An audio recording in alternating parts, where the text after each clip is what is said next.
Hello, everyone, and very good afternoon. Sorry, good evening, and I hope you all are good, doing well.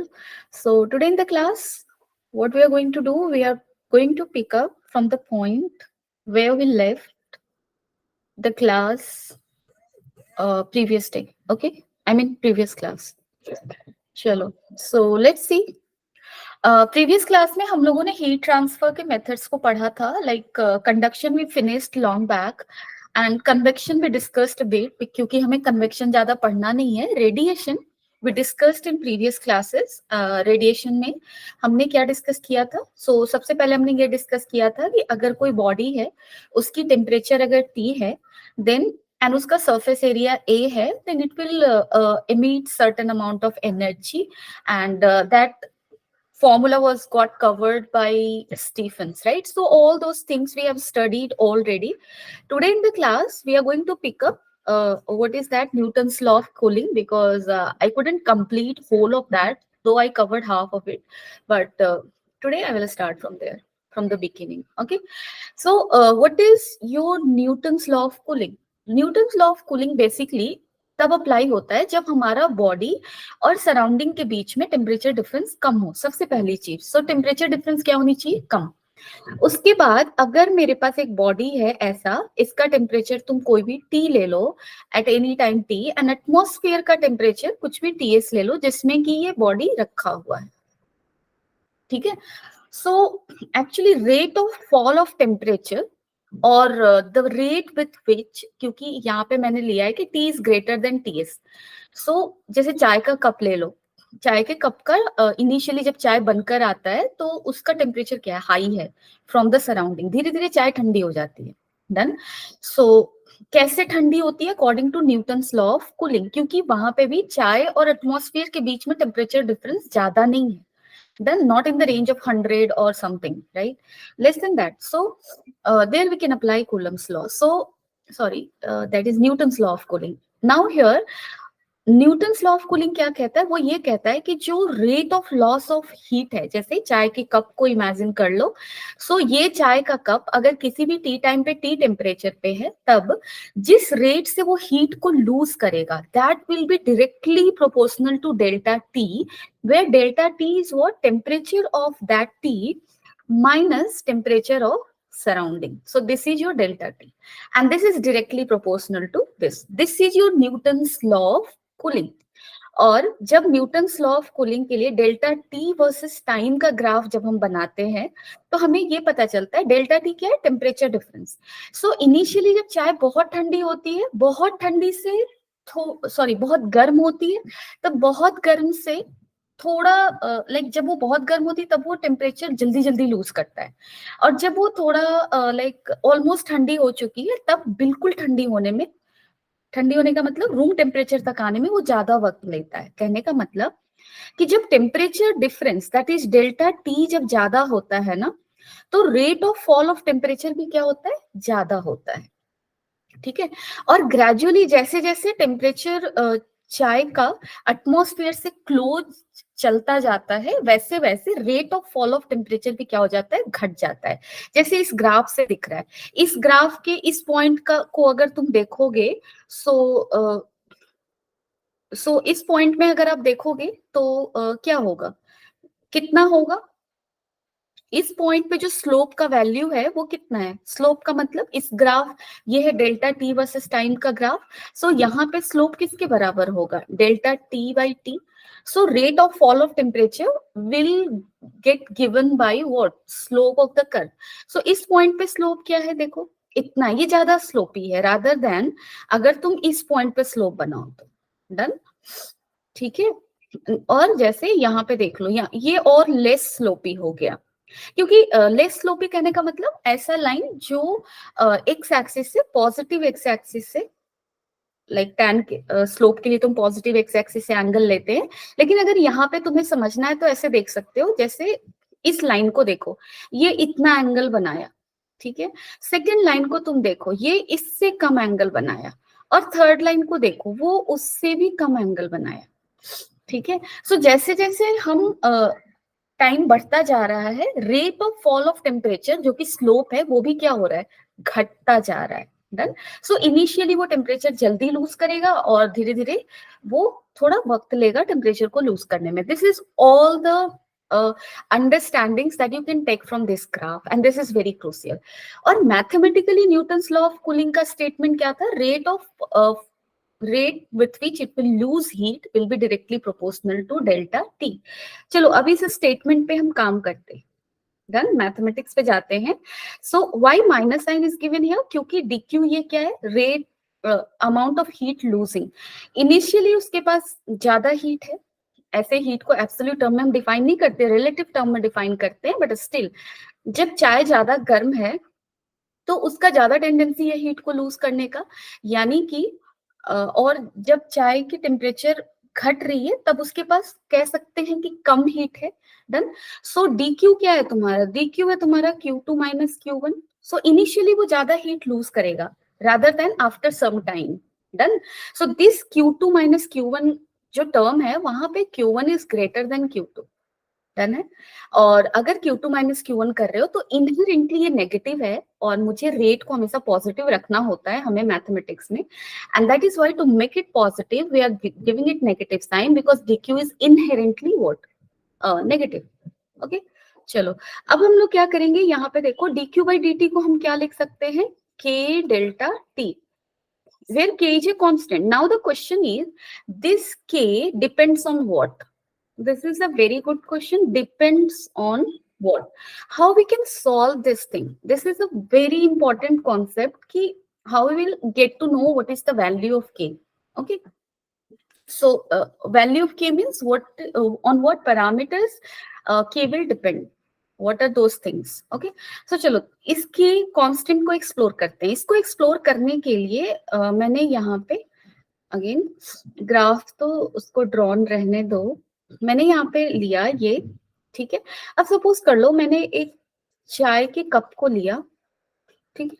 यहाँ पे चाय का cup है. इसका temperature कोई भी टी टाइम पे मैंने कितना ले लिया? टी. और एटमॉस्फेयर का टेम्परेचर कितना ले लिया? TS ले लिया. ठीक है. अब हमारा एक्सप्रेशन क्या आया था? माइनस dq बाई dt किसके बराबर आया था? k delta t. ये था तुम्हारा न्यूटन्स लॉ ऑफ कूलिंग का statement. We are exploring k किस चीजों पर डिपेंड करेगा. तो चलो यहाँ पे एक काम करते हैं, रेडिएशन को याद करते हैं, क्योंकि कप, चाय का कप हीट कैसे लूज कर रहा है सराउंडिंग को? थ्रू रेडिएशन, है ना? क्योंकि वो गर्म है, एटमॉस्फेयर से ज्यादा गर्म है, इसलिए वो अपने हीट को क्या कर रहा है? लूज कर रहा है. डन. सो रेडिएशन के थ्रू. और रेडिएशन में मैंने तुम लोगों को बताया था कि power getting radiated, that is amount of energy per unit time getting radiated. और वही तो ये है ना, amount of energy getting radiated per unit time, वही तो है dq by dt. और रेडिएशन के अकॉर्डिंग p का value that is dq by dt will be equal to how much? Sigma EA t to the power 4. Done.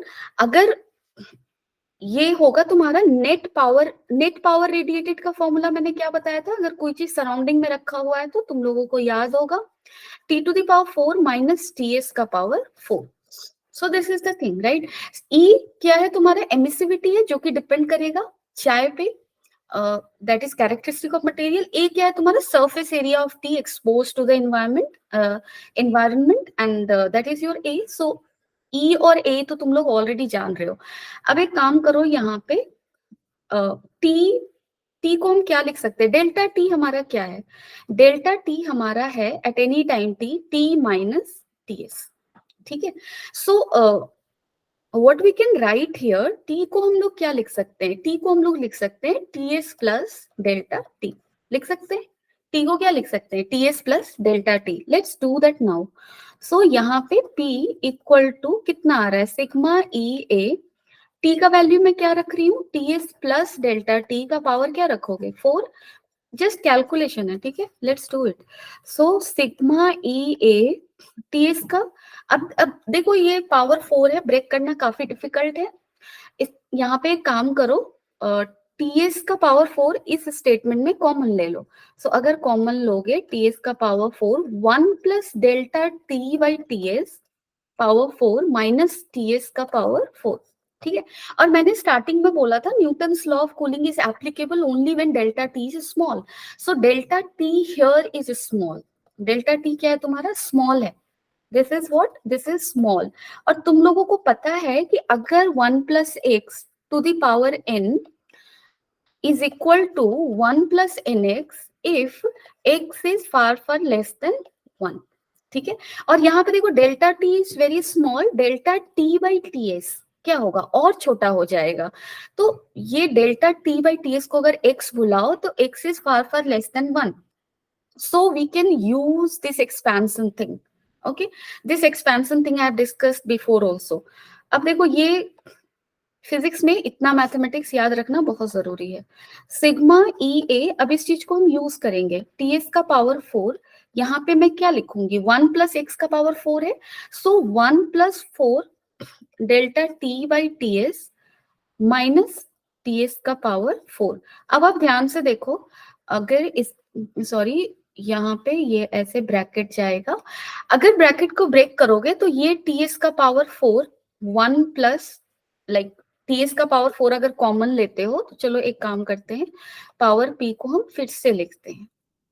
ठीक है, so this is your Newton's law of cooling का statement. Power P को क्या लिखोगे, sigma E A, T S 4 को common ले लो, T S 4 को अगर कॉमन लोगे तो क्या बचेगा, 1 + delta T by T S, 4 है यहाँ पे -1, ऐसा ही है ना, 1 1 क्या हो जाएगा, कैंसिल, और यहाँ पे क्या बच रहा है, sigma E A T S का power 4 into 4 delta T by T S. अब आप ध्यान से देखो, सिग्मा कांस्टेंट है, ई कांस्टेंट है, ए कांस्टेंट है, टी एस क्या है, atmospheric temperature, atmospheric temperature, this is also constant. यहाँ पे बचेगा टी एस क्यू, और उसके बाद क्या बच रहा है हमारे पास, डेल्टा टी।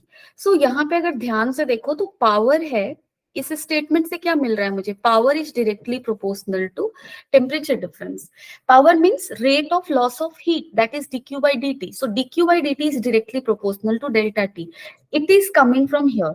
ठीक है, रेडिएशन का इक्वेशन लिखोगे, you will get Newton's law of cooling का स्टेटमेंट, और उस स्टेटमेंट में जैसे ये स्टेटमेंट है न्यूटन्स लॉ ऑफ कूलिंग का, इसको अगर लिखोगे तो क्या लिखोगे, -dq/dt equal to k delta T. So यहाँ पे भी ये k है, डन। सो k का वैल्यू हमें क्या मिला, 4 भी लिख लो यहाँ पे, k का वैल्यू क्या मिला, 4 sigma E A T S का होल क्यूब। सो k किन चीजों पे डिपेंड कर रहा है, ज्योमेट्री पे डिपेंड कर रहा है क्योंकि एरिया का टर्म है, नेचर पे डिपेंड कर रहा है क्योंकि तुम्हारा क्या है, एमिसिविटी है, ई है, और एटमॉस्फेरिक टेम्परेचर पे भी डिपेंड कर रहा है क्योंकि यहाँ पे टीएस का टर्म है। सो के इन चीजों पे डिपेंड कर रहा है। चलो अब हम लोग क्या करते हैं और आगे बढ़ते हैं, और okay we need to write more actually. Okay give me 1 second please, just 1।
Okay, so we reached up to what? We calculated the constant k value, right? So minus dq by dt is equal to how much? K delta t. So we already know the value of what? We already know the value of k. K किन चीजों पर depend कर रहा है हमें पता है। Again तुम्हें एग्जाम में k का वैल्यू निकालने को नहीं आएगा, बट पूछ सकता है कि जो कांस्टेंट है न्यूटन्स लॉ ऑफ कूलिंग में, वो कांस्टेंट किन चीजों पर डिपेंड कर रहा है। that is that may come and that has came somewhat somewhere, so that is why I stated that। अब आप देखो यहाँ पे एक चीज है, अगेन देखो चाय के कप को फिर से वापस लाते हैं। सो चाय का कप क्या है, इसका टेम्परेचर कोई भी टी टाइम पे टी है और एटमॉस्फेरिक टेम्परेचर टी एस है। अब देखो, अगर इसका टेम्परेचर डेल्टा टी कम होता है तो ये कितना हीट लूज किया होगा, क्यू क्या लिखोगे, एम एस डेल्टा टी लिखोगे, है ना। वी ऑलरेडी नो, जहाँ पे एम मास ऑफ टी है, S is specific heat of T, and delta T is what, temperature difference that has happened, and because of which it has lost some amount of heat. So this is this. अब यहाँ पे देखो dq को हम क्या लिख सकते हैं, minus M S delta T by D T equal to K delta T, sorry minus M S, यहाँ पे डी टी इसको लिखो, एक second, D T, and this is this, done.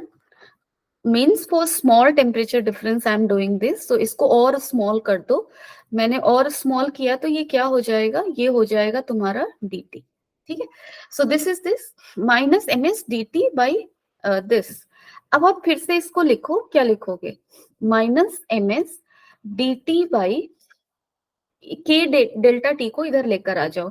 So this is K, delta T is what, delta T is the temperature difference at any time T, उसको हम क्या लिखेंगे, T minus T S, ठीक है। This is this equal to D T.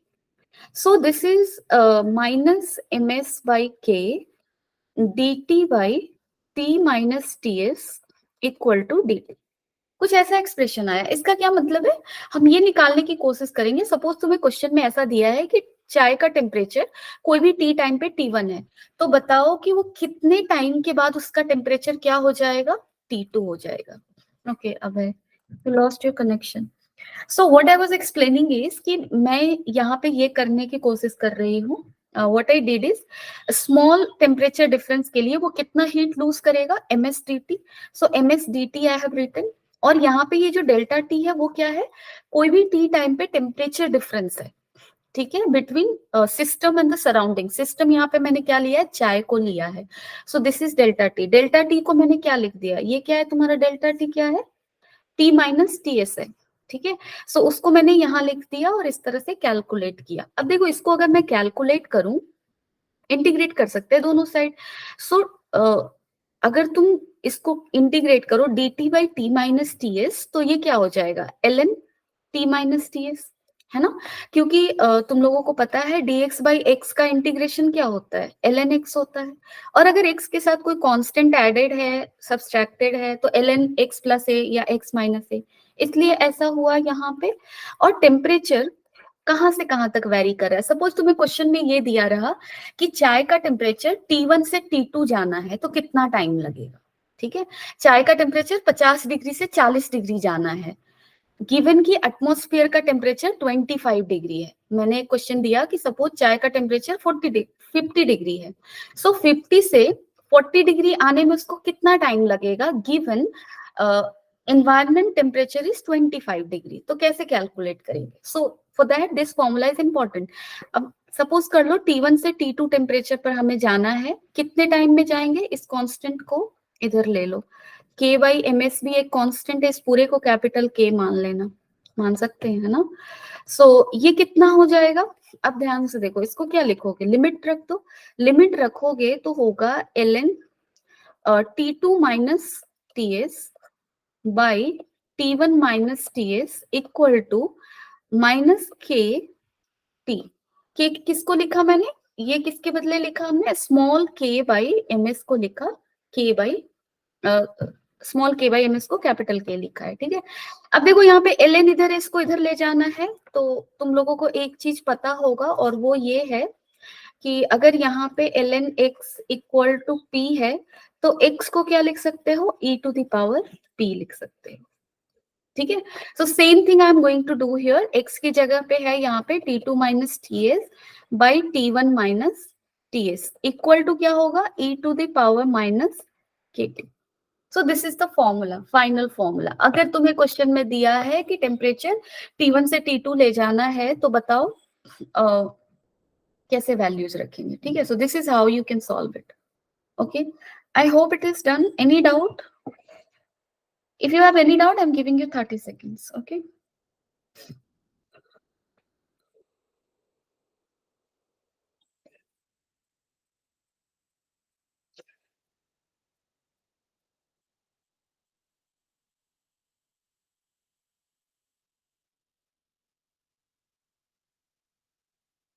Okay, you can go through and let me know.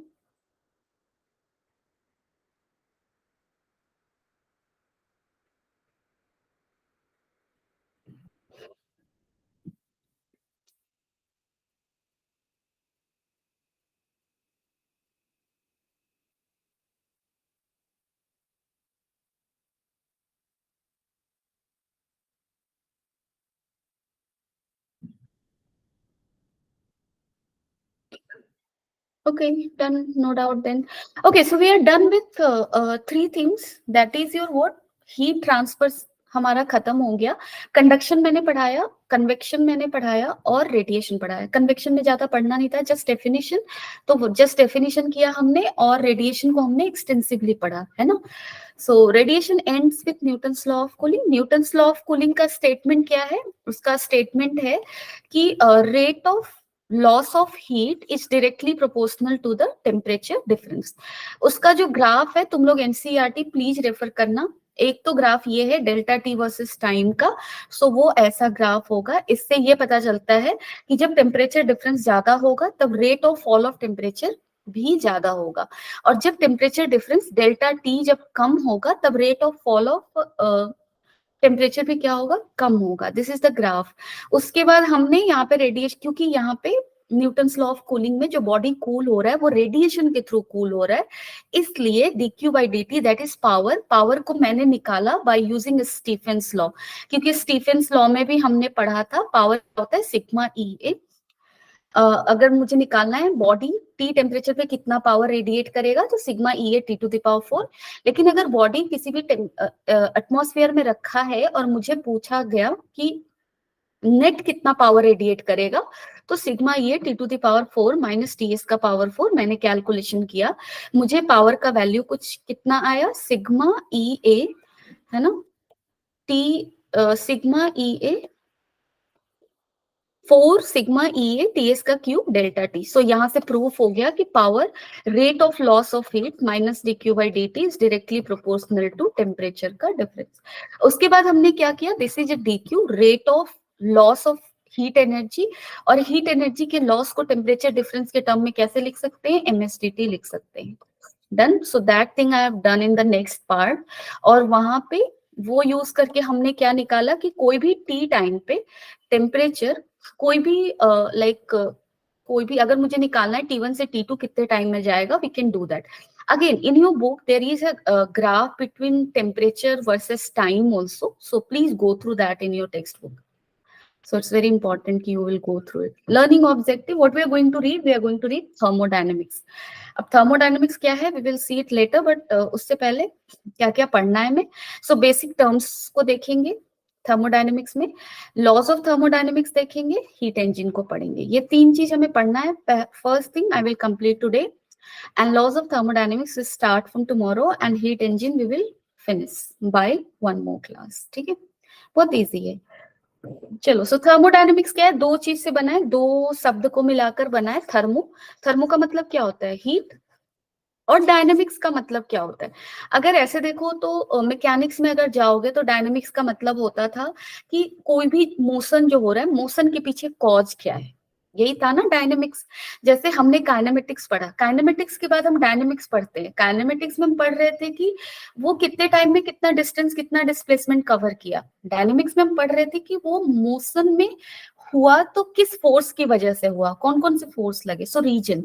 Similarly यहाँ पे heat transfer, heat जो है उसका मोशन का रीजन क्या है? सो temperature. Done. So dynamics means we are dealing with here with temperature. So thermodynamics, in thermodynamics we will read about heat transfer happening because of temperature differences, and also we will see कि what else things are coming into picture. जैसे तुम्हारा work आएगा picture में, जैसे तुम्हारा internal energy system का आएगा. So we will see all those things later. तो चलो आगे चलते हैं. अब देखो, work and heat are what? Work and heat are interconvertible. कैसे? जैसे ठंडी के टाइम में जब हमें बहुत ठंड लग रही होती है तो हम हाथों को ऐसे करते हैं. इससे क्या होता है? हाथ हमारा गर्म हो जाता है और फिर हम ऐसे रखते हैं, है ना, अगर गर्म फील करना होता है तो. क्यों ऐसा क्यों हो रहा है? When we are rubbing our hand we are doing work, right, and that work is getting converted into heat. So यहाँ पे कौन किस में कन्वर्ट हुआ, यहाँ पे तुम्हारा वर्क हीट में कन्वर्ट हुआ. अगेन ये सब बहुत ही जनरल टर्म है जो अभी हम डिस्कस कर रहे हैं. अब देखो हीट को भी तुम किस में कन्वर्ट कर सकते हो, वर्क में. सो यहाँ पे हीट किस में कन्वर्ट हो रहा है, वर्क में. स्टीम इंजन में क्या होता है, स्टीम इंजन वो एक इंजन है, उसका काम है चीजों को चलाना, यानी कि उसका काम है काम करना. और किसी भी, जैसे तुमसे मुझे अगर काम करवाना है तो मुझे तुम्हें खाना देना पड़ेगा, एनर्जी देना पड़ेगा, है ना. सो यहाँ पे एनर्जी किस फॉर्म में दिया जाता है, स्टीम के फॉर्म में. स्टीम मीन्स उसके पास काफी हीट है ना. और वही स्टीम यहाँ पे इंजन को क्या कर रहा है, रन कर रहा है. This is steam engine. So here heat is getting converted into work. ठीक है, आगे इंजन पढ़ेंगे जब हम लोग तो देखेंगे इसको. Now zeroth law of thermodynamics को हम लोग रीड करेंगे और उसके साथ साथ बेसिक सिस्टम, बेसिक टर्म्स को. जैसे सिस्टम, केमिस्ट्री में भी तुम लोग पढ़े होगे सिस्टम क्या होता है. हर वो चीज जिसपे हम काम कर रहे हैं वो सिस्टम है. जैसे अगर तुम्हें नाइट्रोजन पे काम कर रहे हो, नाइट्रोजन गैस पे, तो नाइट्रोजन गैस क्या हो गया, तुम्हारा सिस्टम हो गया. सो सिस्टम का मतलब क्या होता है, region in space in which our entire studies focus. जिसको हम पढ़ रहे हैं वही system. Done. So that is system. Now this is system. अब सराउंडिंग क्या होता है, सिस्टम के आसपास जो भी है, जो भी सिस्टम में होते हुए चीजों को अफेक्ट कर रहा है वो उसका हो गया surrounding. So everything other than system is known as what, surrounding. So उसके आसपास जो भी है वो क्या है, सराउंडिंग है. और एक होता है बाउंड्री. सो बाउंड्री क्या है, जो सिस्टम और सराउंडिंग को जो सेपरेट कर रहा है वो है तुम्हारा बाउंड्री. सो यहाँ पे ये हो गया क्या, ये हो गया तुम्हारा बाउंड्री. डन. अब देखो features of boundary, again this are not that important but still. Boundary can be fixed और मूवेबल. जैसे यहाँ पे देख लो, इसका बाउंड्री क्या है, फिक्स है, ये एक जगह पे. लेकिन बलून को ले लो, इस बलून के अंदर सपोज कर लो नाइट हीलियम गैस है जिसपे हम स्टडी कर रहे हैं. सो उस हीलियम गैस का सराउंडिंग में क्या है, एनवायरमेंट है, एयर है. ठीक है, सो वो उसका सराउंडिंग हुआ. सिस्टम हो गया कौन, हीलियम गैस. और बाउंड्री कौन हुआ, ये बलून का जो लेयर है. एंड इट इज मूवेबल ना, क्योंकि ये बलून मूव कर सकता है. सो बाउंड्री भी मूव कर रहा है काइंड ऑफ. ठीक. इट कैन बी रियल और इमेजिनरी, दोनों हो सकता है. जैसे यहाँ पे लिड ले लो, ये ढक्कन ढका हुआ है. सो एक्चुअली यहाँ पे बाउंड्री जो है वो क्लियरली दिख रहा है. लेकिन यहाँ पे देखो जब खाना पकता है तो ऊपर अगर ढक्कन नहीं डाले हो तो ये ओपन टू द एटमोस्फेयर है. सो यहाँ पे हम बाउंड्री को इमेजिनरी मान सकते हैं. This are very small things, not much significant. Again boundary जो होता है ना, जब भी हम फिजिक्स में या कहीं भी कुछ पढ़ेंगे तो हमेशा बात सिस्टम और सराउंडिंग की होती है. बाउंड्री को हम पिक्चर में लाते नहीं, क्योंकि बाउंड्री क्या है, नेग्लिजिबल थिकनेस का है. उसके अंदर कितना हीट ट्रैप हुआ उस चीज को हम कंसिडर नहीं करते, क्योंकि हम उसके थिकनेस को क्या मानते हैं, नेग्लिजिबल मानते हैं. ठीक है, सो हम बाउंड्री को लार्जली क्या करेंगे, नेग्लेक्ट करेंगे for avoiding energy losses within the boundary. So boundary के विद इन कोई एनर्जी लॉसेस नहीं हो रहा है, that is negligible in thickness. So we will neglect it largely, this won't come into picture. ठीक है, universe, combination of system and surrounding. Done है. So this three things together are universe. अब तुम इसको वेन डायग्राम में डाल सकते हो. If you are a math student you already know कि कैसे कैसे होता है. ठीक है, चलो. नाउ टाइप्स ऑफ सिस्टम, यहाँ से थोड़ी चीजें इंपॉर्टेंट स्टार्ट हो जाती है. ठीक है, सो close system, open system and isolated system. Again मैंने ये क्लास में पहले भी तुम लोगों को बताया है. क्लोज सिस्टम का क्या मतलब होता है, हीट ट्रांसफर टेक्स प्लेस, है ना, और no mass transfer takes place. So close system ऐसा सिस्टम है जिस सिस्टम के थ्रू, मतलब सिस्टम से सराउंडिंग में क्या लाइक गिव एंड टेक क्या हो रहा है, एनर्जी. मास का कोई गिव एंड टेक नहीं हो रहा. जैसे यहाँ पे देख लो, ये कुकर है, इसके अंदर कोई भी चीज पक रहा है तो देखो यहाँ पे कुकर का ढक्कन भी गर्म होगा. अब जब वो गर्म होगा वो रेडिएशन इमिट करेगा, यानी कि एनर्जी का ट्रांसफर हो रहा है. लेकिन what ever is inside your pressure cooker that is not getting transmitted to the surrounding. So this is a closed system. Only transfer of heat is happening. Okay. उसके बाद देखो यहाँ विदाउट विस्लिंग. ओके, डन है. क्योंकि without whistling क्यों लिखा है, क्योंकि अगर कुकर तुम्हारा विसल कर रहा है तो हो सकता है सम सम जो भी चीजें अंदर है, that matter may come out, है ना, that is why it is written without whistling. Okay, that is good. So open system क्या होता है? Heat transfer takes place. Open system में क्या होगा? हीट का ट्रांसफर होगा और मास का ट्रांसफर भी होगा. जैसे जहां हमने इमेजिनरी बाउंड्री लिया था, ठीक है, या फिर तुम, हाँ, इमेजिनरी बाउंड्री के केस में हम देख सकते हैं, जैसे यहाँ पे पानी ले लो. अब ये पानी क्या है?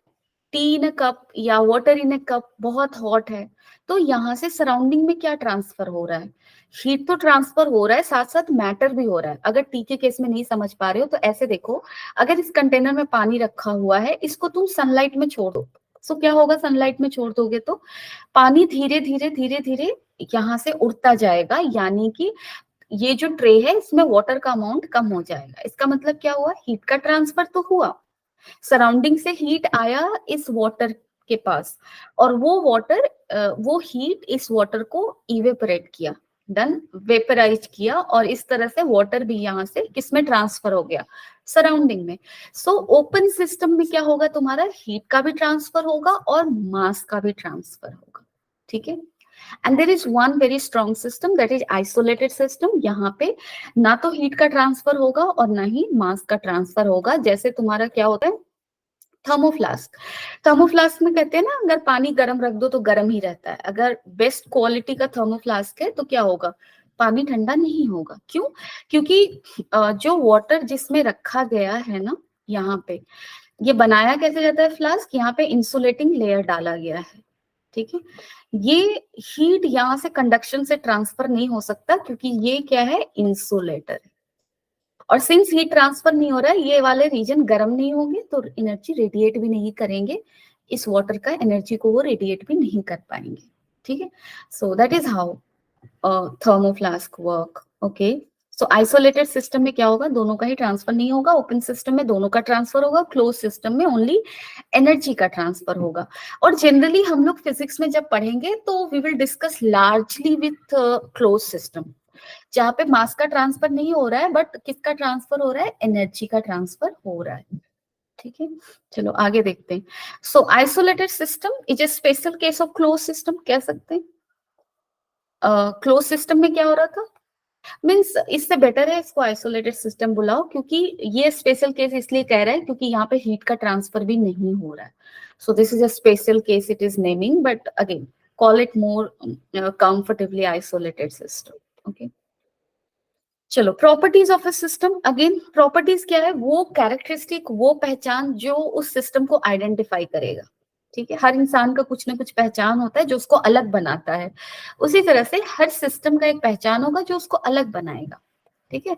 अब देखो क्या कितने तरह के प्रॉपर्टीज मिलेंगे? दो तरह के. इंटेंसिव प्रॉपर्टी होते हैं, एक्सटेंसिव प्रॉपर्टी होते हैं. डन. ये तुम्हें केमिस्ट्री में भी पढ़ना है. इंटेंसिव प्रॉपर्टी का मतलब क्या? Independent of quality of the system, quantity of the system. जैसे इसको समझने के लिए ना एक सिंपल सा एग्जांपल ले लो. सपोज कर लो एक कंटेनर है, इसमें गैस है. ठीक है. इसमें क्या है? तुम्हारा गैस है. अब मैंने क्या किया, इसमें सपोज कर लो 5 मोल ऑफ गैस है. डन. और इस गैस का टेम्परेचर ले लो 20 डिग्री. प्रेशर मान लो कुछ भी 1 atm का प्रेशर ये एग्जर्ट एग्जर्ट कर रहा है वॉल पे. ठीक है. 1 atm ही लिया मैंने. अब मैंने क्या किया, इस कंटेनर को मैंने 2 पार्ट में डिवाइड कर दिया. ठीक है. अब ये हो गया ए और ये हो गया बी. डन. तो अब देखो, डिवीजन डालने से क्या क्या चीज बदला. ए जो है वो एक अनदर कंटेनर हो गया. क्लियरली दिख रहा है हमें कि ए साइड में अब 5 मोल तो है नहीं, so number of mole change हो गया दोनों साइड. क्या दोनों साइड टेम्परेचर चेंज हो गया इस बाउंड्री को डालने से? पहले इधर 20 डिग्री था थ्रू आउट. सो मैंने जब बाउंड्री ऐसे ही एक इमेजिनरी बाउंड्री डालकर देखा, तो क्या टेम्परेचर दोनों साइड चेंज हो जाएगा? यस और no? No heat transfer, nothing is happening. Just मैं तुम्हें डिवाइड करके बता रही हूँ कि उसको मैंने डिवाइड कर दिया तो क्या क्या डिवाइड हुआ, क्या क्या अफेक्ट हुआ. मोल तो डिवाइड हो गया, क्या टेम्परेचर भी डिवाइड हुआ? 10 डिग्री इधर 10 डिग्री इधर, कुछ ऐसा होगा?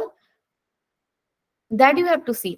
सो इंटेंसिव प्रॉपर्टीज क्या होता है? Independent of quantity of the system. कहने का मतलब कि जो डिवीजन मैंने यहाँ पे किया, उस डिवीजन से जो अनअफेक्टेड रह जाएगा उसको इंटेंसिव प्रॉपर्टीज कहेंगे। जैसे टेम्परेचर, टेम्परेचर तो बढ़ने वाला नहीं है ना। यहाँ पे सपोज कर लो, इससे बेटर ये समझो, आइस है इसमें, ठीक है, 5 ग्राम आइस है, पूरा बक्सा भरा हुआ है आइस से, 5 ग्राम आइस से, और मैंने इस बक्से और इस आइस का टेम्परेचर मैंने दिया -10 डिग्री। डन। अब इस बक्से को मैंने 2 पार्ट में काट दिया, सो दो दो स्मॉल स्मॉल बक्सा बनाया मैंने। अब देखो इन दोनों बक्से में जो मैंने डिवाइड किया, सपोज हाफ हाफ डिवाइड किया, सो मुझे 2 बक्से मिल गए। क्या अब इन दोनों बक्से का क्या टेम्परेचर अलग होगा -10 से? सेम ही होगा।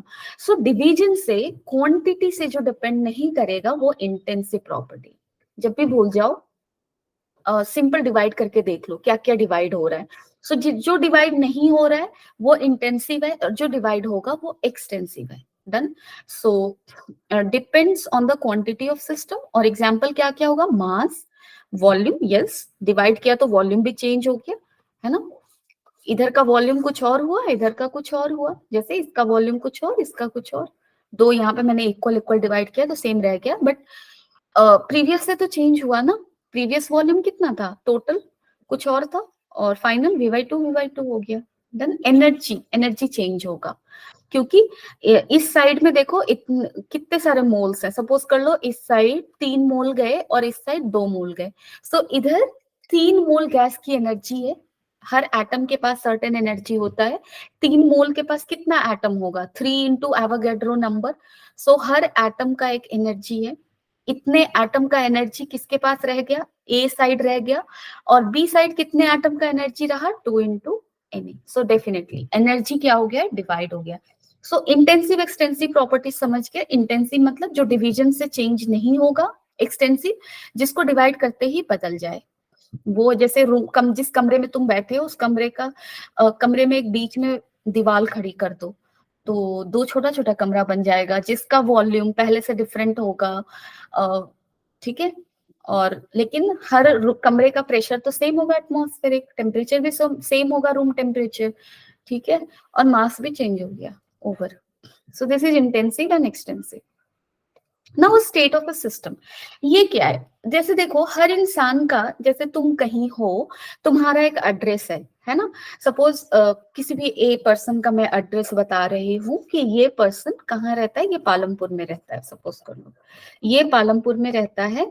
इसका डिस्ट्रिक्ट XYZ है, और इसका स्टेट, मेरी ज्योग्राफी बहुत खराब है तो मैं कुछ भी मानती हूँ, P मानती हूँ, और इसका हाउस नंबर 326 है, काइंड ऑफ। सो इस पर्सन का जब तुम्हें स्टेट बताना है, वो कहाँ है, उसको पूरे अच्छे से लोकेट करना है, तो क्या बताओगे तुम? उसका नाम बताओगे, वो कहाँ रहता है। पहले अगर वो दिल्ली में रहता है तो दिल्ली में east Delhi, west Delhi, south, north, किधर रहता है। अगर साउथ में रहता है तो साउथ में भी कौन सी कॉलोनी में रहता है, कॉलोनी भी पता चल गया, तो उसका गली नंबर क्या है, हाउस नंबर क्या है, सो ऑल लोकेशन, ठीक है। उसी तरह से अगर कोई कंटेनर में कोई गैस है, ठीक है, ये गैस ले लो, इसको अगर इसका पता तुम्हें बताना है, इसका पता कैसे बताओगे? इसके प्रेशर से, इसके टेम्परेचर से, इसके वॉल्यूम से। डन। सो इस कंटेनर में जो भी गैस है, ठीक है, उसका पता तुम्हें बताना है। सो पता बताने का मतलब कि हम क्या करने वाले हैं, इसका कोई भी टी टाइम पे, एट टाइम टी, क्योंकि पर्सन अपना लोकेशन चेंज भी कर सकता है, लेकिन करेंटली एट टाइम टी उसका लोकेशन क्या है, उसका प्रेशर P1 है, उसका वॉल्यूम V1 है, उसका टेम्परेचर T1 है। So state of a system means its identity, उसका लोकेशन, उसका address, that is pressure, volume, temperature. So throughout thermodynamics जब हम पढ़ेंगे तो प्रेशर से डील करेंगे, वॉल्यूम से डील करेंगे, टेम्परेचर से डील करेंगे, and that is it's address. Okay, चलो, दिस इज थर्मोडायनेमिक प्रॉपर्टीज, है ना। ये सब क्या है तुम्हारा थर्मोडायनेमिक। अगर कोई स्टेट ये है, स्टेट को अगर तुमने ऐसे दिखाया तो सिंपल है, स्टेट को डिफाइन करने के लिए प्रेशर, वॉल्यूम, टेम्परेचर के टर्म में उसके स्टेट को डिस्कवर कर सकते हैं, ठीक। चलो, प्रोसेस क्या है कि अगर एक स्टेट से दूसरे स्टेट पे जाना है, सपोज करो मुझे दिल्ली से हिमाचल जाना है, तो मैं क्या करूंगी, मैं गाड़ी करूंगी, किस तरह से जाऊंगी, सो एक प्रोसेस होगा, कौन से रास्ते को के थ्रू जाऊंगी, सो एक प्रोसेस होगा, डन। एंड यहाँ पे भी गैस का स्टेट 1 से स्टेट 2 में किस तरह से जाएगा, किस पाथ से जाएगा, उसी को हम क्या बुलाते हैं, प्रोसेस बुलाते हैं। ठीक है, सो P1 V1 T1 से P2 V2 T2 जाने के लिए जो प्रोसेस होगा, जो भी रास्ता होगा, उसको प्रोसेस बोलेंगे। और तुम लोग वाकिफ होगे इस चीज से कि हम लोग आइसोथर्मल प्रोसेस कहते हैं कि टेम्परेचर कांस्टेंट रखकर वो स्टेट 1 से 2 पे गया, आइसोबारिक प्रेशर कांस्टेंट रखकर वो स्टेट चेंज किया, आइसोकोरिक वॉल्यूम कांस्टेंट रखकर वो स्टेट को चेंज किया। सो ये सारे प्रोसेस हम आगे के क्लास में पढ़ेंगे। ठीक है, so this is your process, moving from one equilibrium state to another. Done. So this is your process. Now types of processes, reversible process होता है और दूसरा क्या होता है, irreversible process होता है। लेकिन एक चीज मैं तुम लोगों को बता दूं, ये जो रिवर्सिबल प्रोसेस है ना, इसका क्या मतलब होता है, इसका मतलब ये होता है कि अगर स्टेट 1 पे था कंटेनर, गैस से भरा हुआ कंटेनर, और सपोज करो वो किसी रास्ते से स्टेट 2 में गया, डन, ठीक है, डन। और वो स्टेट 1 से कहाँ गया, पहले 2 में गया और फिर वापस 2 से वो कहाँ पहुंच रहा है, 1 में, without affecting environment in any way. समझ रहे हो, मतलब 1 पे था, 2 पे पहुंचा, ठीक है, नेचुरली पहुंचा और नेचुरली 2 से 1 पे आ गया। जैसे रिवर्सिबल प्रोसेस जो है ना, ये काफी अननेचुरल प्रोसेस है, जो हमारे इन्वायरमेंट में देखा नहीं जाता है, क्योंकि हमारे इन्वायरमेंट में जो भी प्रोसेस होते हैं वो इरिवर्सिबल होते हैं। जैसे तुमने लकड़ी को जलाया, लकड़ी को जला दिया, अब क्या जो राख बचा है, क्या वो वापस से लकड़ी बन जाएगा, नहीं, है ना। जब भी कोई प्रोसेस हो रहा है, जैसे तुम ये सोचो, वैसे इस चीज को रिवर्सिबल कह सकते हो किसको, जैसे हमारे सी में वाटर है, वो वाटर क्या हो रहा है, वेपराइज हो रहा है, वो क्लाउड बनेगा और वापस से वो किस में आ गया, वाटर में आ गया। ठीक है, सो इस प्रोसेस को टू सम एक्सटेंट रिवर्सिबल कह सकते हैं, बट अगेन कंप्लीटली नहीं कह सकते, क्योंकि उस प्रोसेस में तुम्हारे इन्वायरमेंट में कुछ ना कुछ चेंज वो इंड्यूस किया होगा। ठीक है, सो रिवर्सिबल प्रोसेस जो है वो अननेचुरल प्रोसेस है, और इसको हम अगर मुझे कोई प्रोसेस को रिवर्सिबली करना है तो वो हम लैबोरेटरी में ही कर सकते हैं, अंडर सर्टेन सर्कमस्टांसेस, जो तुमने केमिस्ट्री में पढ़ा होगा, क्वाजीस्टेटिक प्रोसेस, 11th क्लास, कौन सा टॉपिक है वो, थर्मोडायनेमिक्स में ही है, वो तुम लोग जरूर पढ़े होंगे। तो क्वाजीस्टैटिक प्रोसेस कहने का मतलब कि जब स्लोली स्लोली किसी प्रोसेस को लेकर जाते हैं, कौन से प्रोसेस को, सारे प्रोसेस को नहीं, जैसे तुम उसमें पढ़े होगे कि कंटेनर है, वैसे इन चीजों को बाद में भी डिस्कस कर सकते हैं, बट यहाँ पे गैस है और यहाँ पे हमने क्या रखा है, पिस्टन रखा है। ठीक है, अब हमने इसको हीट देना स्टार्ट किया, तो देखो यहाँ पे नेचुरली अगर ये मूवेबल है, हीट देंगे तो गैस का रैंडमनेस बढ़ेगा, वो इसको ऊपर की तरफ पुश करेगा। ठीक है, लेकिन हम इसको हीट इतना स्लोली देंगे, इतना स्लोली देंगे कि जब ये इसको पुश करेगा तब प्रेशर आउटसाइड और इनसाइड का क्या होगा, सेम होगा। ठीक है, सो ये सारा काम इक्विलिब्रियम पे अचीव करेंगे, प्रेशर के टर्म में इक्विलिब्रियम पे अचीव करेंगे। सो दिस इज क्वाजीस्टैटिक प्रोसेस, और इस प्रोसेस को हम रिवर्सिबल कह सकते हैं, क्योंकि यहाँ पे सेम प्रोसेस को हम वापस से रिवर्स कर सकते हैं without inflicting any change on environment. So हमें ज्यादा नहीं पढ़ना है, हमें बस इतना जानना है कि रिवर्सिबल प्रोसेस होता क्या है। सो ऐसा प्रोसेस जिसको रिवर्स कर सकते हैं, ये अननेचुरल प्रोसेस है। नेचर में होता हुआ सारा का सारा प्रोसेस ऑलमोस्ट क्या है, irreversible है। ठीक है, so it means both system and surrounding are returned to their initial state at the end of reversible process। देखो यहाँ पे लिखा है both system and surrounding। so reversible process मतलब सराउंडिंग में भी जो चेंज हुआ था 1 से 2 जाते हुए, 2 से 3 जब वो जाए, 2 से 1 जब वो जाएगा, तो वो चेंज भी क्या हो जाने चाहिए, रिवर्स हो जाने चाहिए, both in system and surrounding। so this is your और irreversible process में क्या होता है, we can't go back, simple। Done. And even if you try to go back, जो हमने इन्वायरमेंट में जो चेंज करा था, जैसे 1 से 2 पर गए, फर्स्ट स्टेट से सेकेंड स्टेट में गए, some change is happening in the system and also in the environment, but 2 से 1 जब हम किसी तरह आ रहे हैं, तो दैट चेंज जो कि 1 से 2 जाने में इन्वायरमेंट में हुआ था, उसको हम रिट्रेस नहीं कर पा रहे. सो this is irreversible process and this is a natural process. क्यों? क्योंकि हमारे नेचर में यही प्रोसेस ज्यादा हो रहा है. This is natural process. Okay, चलो. Now what is a state function? State function ये होता है कि लाइक जैसे देखो, तुम 1 से 2 गए, किसी रास्ते से गए, है ना, और 1 का, ठीक है, यहाँ पे देख लो. अब देखो, सपोज कर लो 1 का प्रेशर P1 था, यहाँ पे T1 था, टेम्परेचर और वॉल्यूम V1 था, और यहाँ पे P2, T2, V2. So pressure change हो रहा है, टेम्परेचर चेंज हो रहा है, V2 चेंज हो रहा है. सपोज कर लो 1 से 2 जाने का मैंने 3 रास्ता लिया, A B C.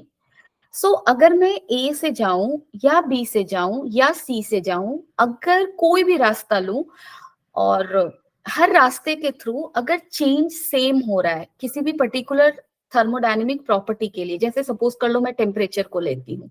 सो यहाँ पे 1 स्टेट पे टेम्परेचर क्या है? T1 है. सो अगर मैं इस गैस कंटेनर को 1 स्टेट से 2 स्टेट लेकर गई, A पाथ के थ्रू, फिर B के थ्रू, C के थ्रू, और ऑब्जर्वेशन ये हुआ कि कोई भी पाथ के थ्रू मैं लेकर जाऊं, टेम्परेचर उसका क्या हो रहा है? सेम ही चेंज हो रहा है. So in that case temperature will become your what? State function. So state function वो प्रॉपर्टी है जो तुम्हारा पाथ पे डिपेंड नहीं करेगा. ठीक है, so this is called path function. Done. So sorry, that is called state function. अब पाथ फंक्शन में क्या होगा कि वो टर्म्स जो कि तुम्हारा किस पे डिपेंड करेगा? पाथ पे डिपेंड करेगा. डन. सपोज कर लो 1 से 2 तक आए, तो 1 से 2 तक आने में कुछ ना कुछ वर्क करना पड़ा होगा, या उस पे वर्क हुआ होगा, लाइक उसने वर्क किया होगा या उस पे वर्क किया गया होगा, वॉट एवर. सो अगर वर्क डन पाथ ए और पाथ बी और पाथ सी के लिए सेम नहीं है, तब हम बोलेंगे कि वर्क जो है वो पाथ फंक्शन है. सो पाथ फंक्शन क्या होगा? जो पाथ पे डिपेंड करेगा. स्टेट फंक्शन क्या होगा? जो पाथ पे डिपेंड नहीं करेगा. Later we will see what properties are state function and path function, क्योंकि अभी हम सारे टर्म्स को पढ़े नहीं है. जैसे इंटरनल एनर्जी, वर्क को हमने अभी डिफाइन नहीं किया सही से, इसलिए जब हम पढ़ लेंगे then we will make a list कि कौन पाथ फंक्शन है, कौन स्टेट फंक्शन है. Okay, now let's see temperature in 0th law of thermodynamics. So यहाँ पे देखो क्या हो रहा है, एक डायथर्मिक वॉल है. डायथर्मिक वॉल का मतलब क्या है? ऐसा वॉल जो कंडक्ट करता हो, यानी कि इंसुलेटर नहीं है. जैसे इधर टेम्परेचर TA है, इधर TB है, और ये वॉल इन दोनों स्पेस को सेपरेट कर रहा है. सपोज कर लो कि जो तुम्हारा TA है वो ग्रेटर देन TB है, तो हीट फ्लो होगा ऐसे, और यहाँ पे फ्लो हो पा रहा है क्योंकि जो वॉल है वो डायाथर्मिक है, वो इंसुलेटर नहीं है, वो कंडक्टिंग है. सो डायाथर्मिक का मतलब क्या हो गया? Conductor, heat conductor. ठीक है, वो कंडक्ट करेगा. So this is diathermic wall. And there is another wall, adiabatic wall. Adiabatic wall insulator होता है. ठीक है, ये हीट को जाने नहीं देगा. यहाँ पे भी TA और इधर है तुम्हारा TB, TA is greater than TB. Heat को जाने का टेंडेंसी होगा इधर से, लेकिन सिंस ये इंसुलेटर है, हीट पास नहीं हो पाएगा. रेडिएशन, हीट मीन्स रेडिएशन, ये क्या कर जाएगा? रिफ्लेक्ट बैक, यानी कि लाइट वो रिफ्लेक्ट बैक कर जाएगा, वो पास नहीं कर पाएगा. सो this is adiabatic wall means insulator. ठीक है, सो आगे के डिस्कशन में डायथर्मिक का अगर मैं बात करूं तो कंडक्टर है, एडियाबेटिक बोलूं तो इंसुलेटर है. ठीक है, नाउ थर्मल इक्विलिब्रियम क्या होता है? अगर दो चीजें हैं, यहाँ पे देखो दो बॉडीज हैं, A है B है, एक A का टेम्परेचर TA है, B का टेम्परेचर TB है. सपोज इन दोनों के बीच में हमने एक कंडक्टिंग वॉल को रख दिया, यानी कि डायथर्मिक वॉल को रख दिया. अब क्या होगा? अगर TA ग्रेटर देन TB है तो क्या होगा? A से B तक हीट का ट्रांसफर होगा. ठीक है, लेकिन उससे भी पहले हमने क्या किया? यहाँ पे इंसुलेशन डाल दिया. इंसुलेशन हमने इसलिए डाला है so that heat transfer only conduction के थ्रू हो सके. एक्सपेरिमेंट को और सही तरीके से करने का तरीका हुआ, और कुछ नहीं। सो यहाँ पे देखो, अगर TA ग्रेटर देन TB है तो हीट का ट्रांसफर होगा A to B, ठीक है। और ये हीट का ट्रांसफर कब तक होगा, जब तक इन दोनों का टेम्परेचर सेम ना हो जाए। So finally TA equal to TB हो जाएगा, और तब हम ये बोलेंगे कि A और B क्या है, थर्मल इक्विलिब्रियम है, क्योंकि इनके बीच अब नेट हीट ट्रांसफर नहीं होगा। Done. So this is the concept of your thermal equilibrium. At thermal equilibrium, what will happen? No net heat transfer will happen. ठीक है, because both are having same temperature, no temperature difference, no net heat transfer, or heat transfer completely stops. And then we say thermal equilibrium is achieved. So here, no transfer will happen, no at all heat transfer will happen. ठीक है, चलो अब zeroth law of thermodynamics को देखते हैं। सो यहाँ पे क्या होगा, अब आप यहाँ पे ध्यान से देखो, बहुत ही इजी है, कुछ भी नहीं है। यहाँ पे देखो, हमने एक डायथर्मिक वॉल लिया। सो ये एक बॉडी C है, बॉडी A है, बॉडी B है। अब देखो C और A के बीच में जो वॉल है वो कैसा वॉल है, इसको भी इंसुलेट कर देते हैं पूरा, ये आसपास से इंसुलेटेड है सपोज कर लो, ठीक है। सो और बीच में एडियाबेटिक वॉल दिया है अभी हमने। तो अभी देखो, अगर तुम अभी सीन ध्यान से देख पा रहे हो, सो A और B के बीच में क्या है, एडियाबेटिक वॉल है, इंसुलेटर है। A और B के बीच में हीट ट्रांसफर नहीं होगा। A और C के बीच में क्या है, डायथर्मिक वॉल है, कंडक्टर है, हीट ट्रांसफर होगा। B और C के बीच में भी कंडक्टर है, हीट ट्रांसफर होगा। सो A और C के बीच में हीट ट्रांसफर कब तक होगा, जब तक इन दोनों का टेम्परेचर सेम नहीं हो जाता है, उसके बाद हीट स्टॉप हो जाएगा फ्लो करना। उसी तरह से B और C के बीच में हीट ट्रांसफर कब होगा, कब तक होगा, जब तक तुम्हारा TC और TB सेम नहीं हो। यानी कि अगर A और C डायथर्मिक वॉल के थ्रू कनेक्टेड है, सर्टेन टाइम के बाद TA will be equal to TC, and also B is connected to C via diathermic wall. So after certain time, TB will be equal to TC. और अगर यहाँ से ध्यान से देखो तो TA TC के बराबर है, TB भी TC के बराबर है। So TA equal to TB equal to TC कह सकते हैं ना, कह सकते हैं, ऐसा लग रहा है। TA equal to TB equal to TC, और ये हम प्रूव कर सकते हैं, ये एक्सपेरिमेंट में प्रूव किया गया था। सो इस एक्सपेरिमेंट में क्या किया गया, अब देखो यहाँ पे इतना हो जाने के बाद, पहले प्रोसेस को हो जाने के बाद, अब यहाँ पे डाल दिया गया क्या, सॉरी एडियाबेटिक वॉल, ठीक है। और यहाँ पे क्या डाला गया, डायथर्मिक वॉल। यहाँ पे हीट ट्रांसफर हो सकता है, लेकिन तब होगा जब टेम्परेचर का क्या है, डिफरेंस है। लेकिन TA और TB के बीच में क्या हीट ट्रांसफर हुआ, नहीं हुआ। इसका मतलब TA और TB क्या हो गया, सेम। और ये कैसे हुआ था, क्योंकि हमने पहले A और C को कंडक्टिंग वॉल से कनेक्ट किया था, B और C को कंडक्टिंग से कनेक्ट किया था, इसलिए TA TC के बराबर था, TB TC के बराबर था, तो ये तीनों भी बराबर हो गए। कहने का मतलब कि if A is in thermal equilibrium with C and B is in thermal equilibrium with C, जैसे पहला स्टेटमेंट जो है उसका क्या मतलब है, A is in thermal equilibrium with C, दूसरा स्टेटमेंट का क्या मतलब है, B is in thermal equilibrium with C, then we can say that A will be in thermal equilibrium with C, B, and this is your third statement, and this whole 1, 2, 3 together is called zeroth law of thermodynamics.